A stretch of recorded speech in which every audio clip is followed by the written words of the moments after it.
In the heart of Henry VIII's England, one young woman's name flickers like a candle in the archives. Ethelreda Malte. Was she truly the bastard daughter of a tailor, or was she a king's secret? Henry VIII was a man on a mission to dispose of wives and father some sons. And with that goal in mind, he would, in the fullness of time, have himself 3 legitimate children: Mary, Elizabeth, and Edward, all future monarchs with various success. He would also, of course, father a few bastards, as one did back then. This is the story of one such child, or was she? Her name was Ethelreda Malte, but also known as Audrey for some reason. Born around the year of 1520, she was the daughter of a young laundrywoman that worked at the royal court named Joan Dingley. One of Henry's closest servants, his tailor John Malte, took on the responsibility of fatherhood to the little girl. So far, so good. But it is what happened during her lifetime that makes us question that paternity.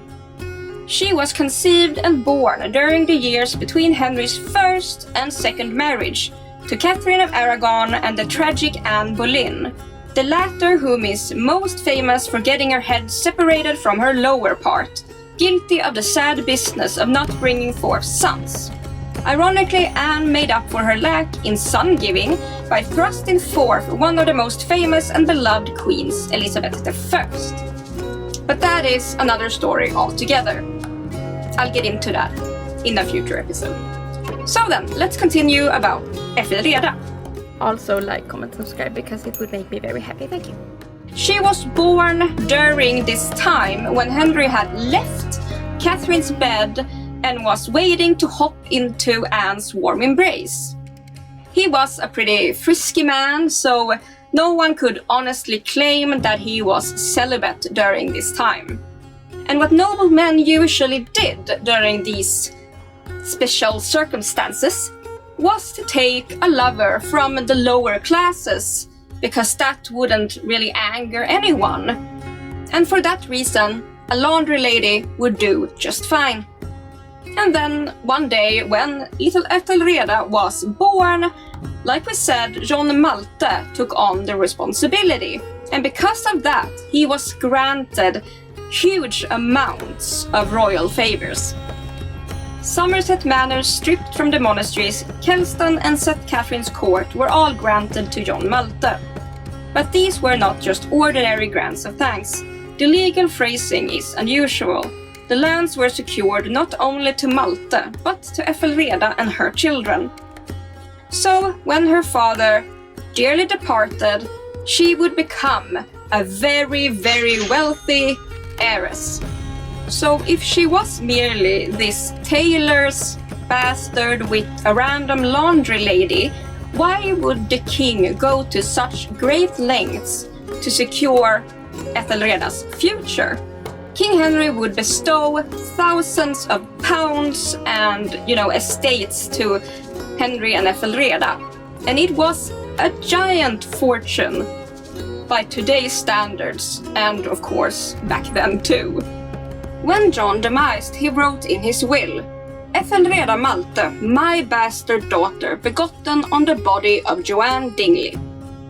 This will also gave provisions and made sure that Joanne Dingley, the mother, would be safe in the future.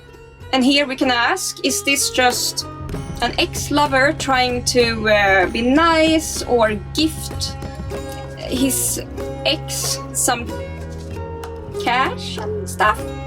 Or did he do it because she was once a royal mistress and mother to a royal bastard?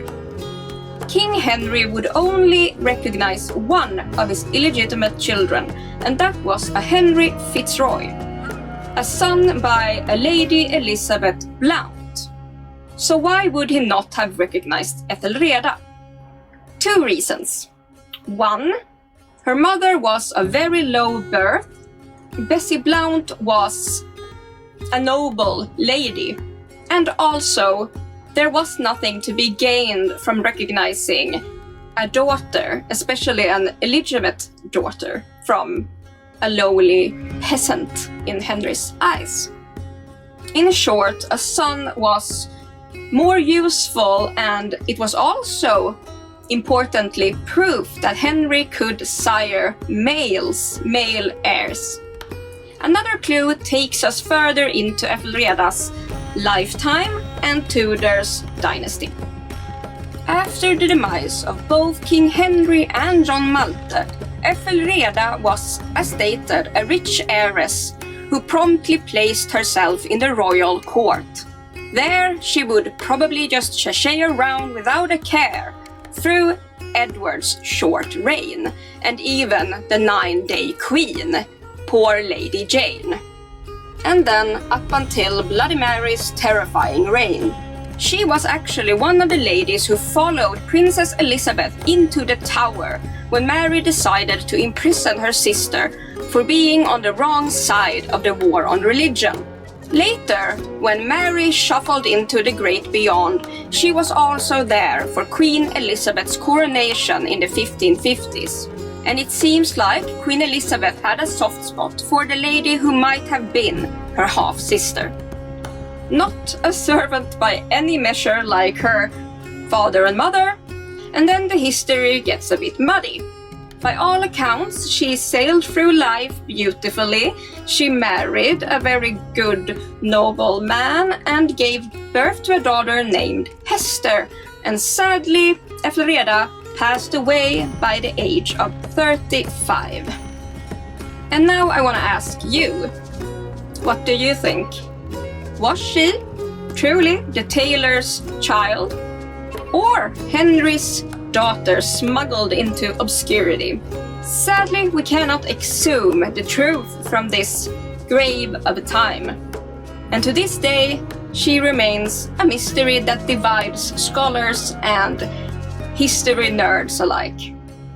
If you enjoyed this little ramble, remember to hit subscribe and like, and remember, stay hydrated, stay amazing, but most of all, stay morbid, and I'll see you soon.